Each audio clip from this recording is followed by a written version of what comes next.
Hello everyone, welcome to the Helium Hunter channel.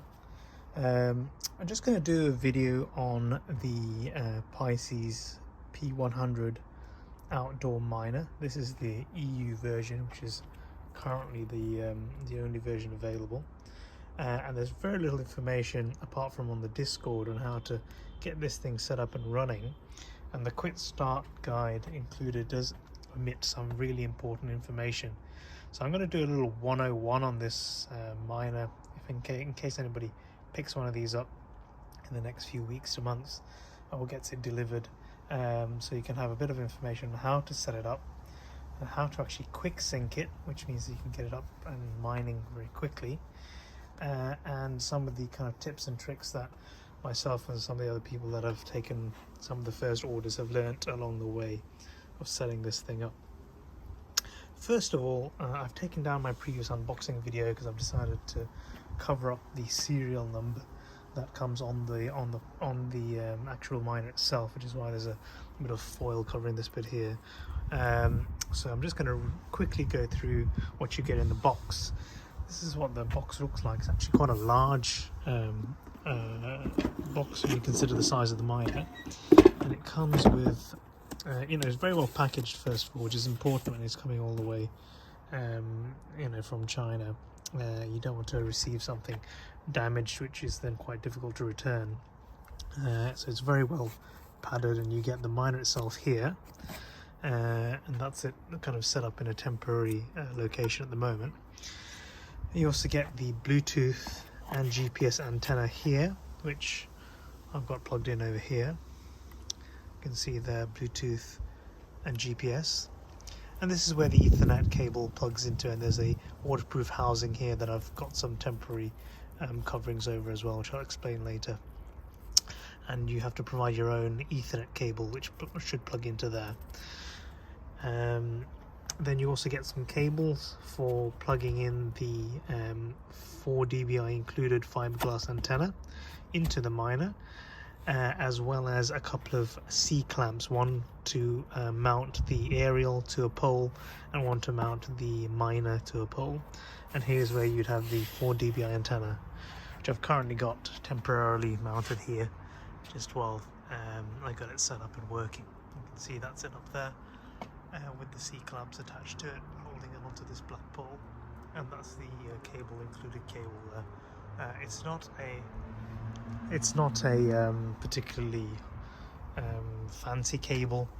You can get much better cables, but because it's such a short distance, it's about 2 meters in length, it's all right. Now, some of the important information which people will probably want to know. First of all, what you need to know if you're wanting to buy your own cabling. Well, these are N-type connectors that this miner uses, an N-type female and an N-type male. So you need a cable which has an N-type female and an N-type male if you're wanting to use your own low-loss cable. Second thing is how to actually set this thing up and power it on when you first get it, because you'll notice all the stuff that I've talked about, there's no power cord or power line included, or power adapter indeed included with the miner. It's powered actually via the Ethernet cable, and most routers do not actually send power through the Ethernet cables. So in order to power up the miner, you also need to purchase your own adapter, which is something called a Power over Ethernet, or PoE box or injector. So PoE injector, which you can get on Amazon or from your electrical goods wholesaler, and basically that will plug into your Ethernet cable and then into your router, and that will allow you to power on the miner as soon as you plug this in. Another piece of important information is you should never plug this in and power it on without the antenna connected. Apparently that's something that the Pisces team strongly advise avoiding. The exact details of why they advise avoiding that is not clear, so I'm just blindly following their advice at the moment. some other tips and tricks along the way. So there is actually a quick sync system for the Pisces miner. Now Bobcat have a similar system, and a lot of the other main manufacturers do as well, and that allows you to basically get the miner up and running within a day or less, a few hours sometimes. That basically prevents you having to wait several days for the miner to sync up to the Helium blockchain. This is really helpful, and I will put the instructions on how to do that down below in the description box. But in order to know how to do that, there's a few other bits and bobs you need to be aware of. So first of all, once you've got your miner set up and powered on, you're going to need to probably open up port forwarding if you've not done so already, and there's loads of videos on how to do that online. If you just search Helium port forwarding on YouTube, there's a lot of videos that'll pop up.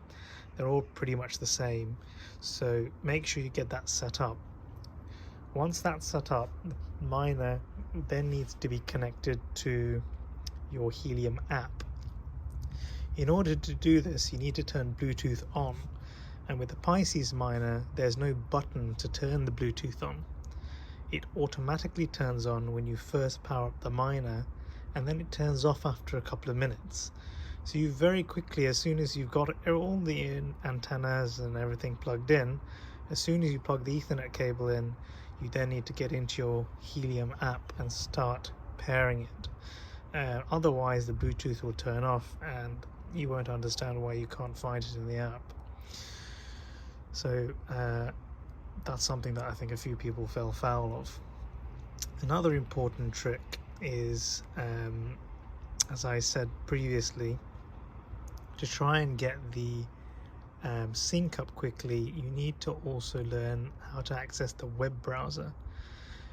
Now this is something that you will probably partially understand once you've done the port forwarding, but your miner will have its own internal IP address within your home network. If you put that IP address into your web browser, it'll then take you to the miner's own little settings page.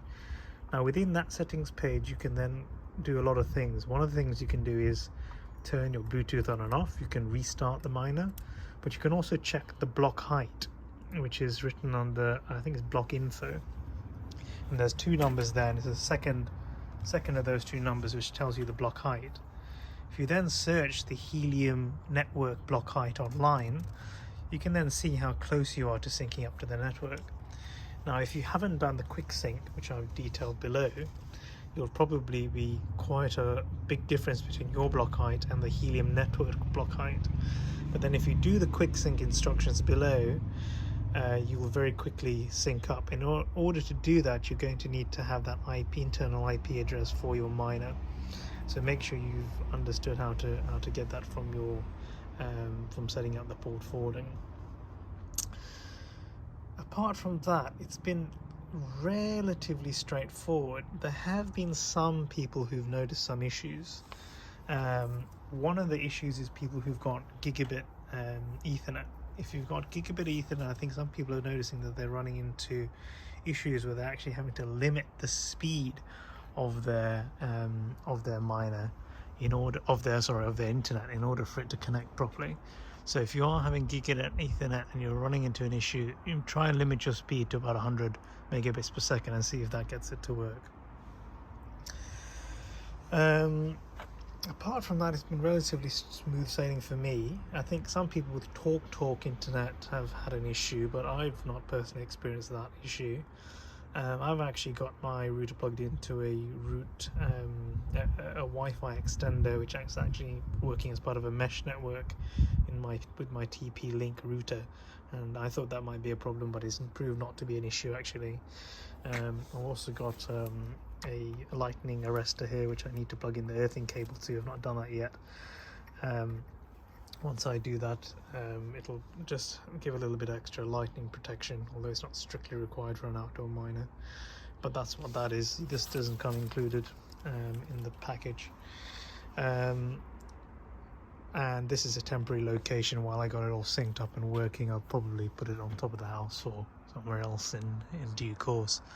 but that's the area up there, which is a nice 4 dBi antenna. Remember, because we're in the EU, a 4 dBi antenna is pretty close to actually the effective maximum antenna you want to be using because of the new Helium network protocols and the amount of power usage that they're allowing.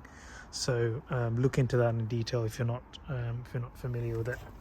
But I'm probably going to stick with that 4 dBi antenna for my area. It's going to work probably quite well. I'm also going to seal all of these areas, including this area, which is where the Ethernet plugs into. This is an IP68 waterproof enclosure for the Ethernet cable, but I'm going to put some indelible tape around all these ceilings here in order to help ensure that it is waterproof when we have some more, wet weather in the coming months as we head into winter.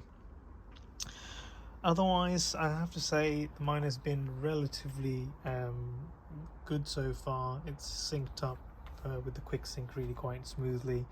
You just have to enter 2 basically bits of code, which I'll put in the description box, into your web browser with your IP address in there, and it syncs up really nicely, and you can get earning quite quickly. The guys on the Pisces Discord is where I got a lot of this information, so download the Discord app if you don't have it already, and join the Pisces Discord, and if you have any problems, the guys on there are very quick to help you out in the support chat, or you can open up a ticket with the actual Pisces team as well. And they're working on a web, some sort of web browser where you can do more kind of issues and quick sync a bit more smoothly and seamlessly and things like that in due course. So by the time you get your mine, if you're only ordering it now, things will be probably a bit further down the line. This is more for the people that have just got theirs this week or over the coming month. I hope that's been somewhat helpful. I hope that's been, giving people some insight into how to set it up if they're struggling. But if you have any further questions and you're not part of the Discord already, feel free to drop me a message in the comments down below, and I'll do my best to help you guys out. Take care. Bye bye.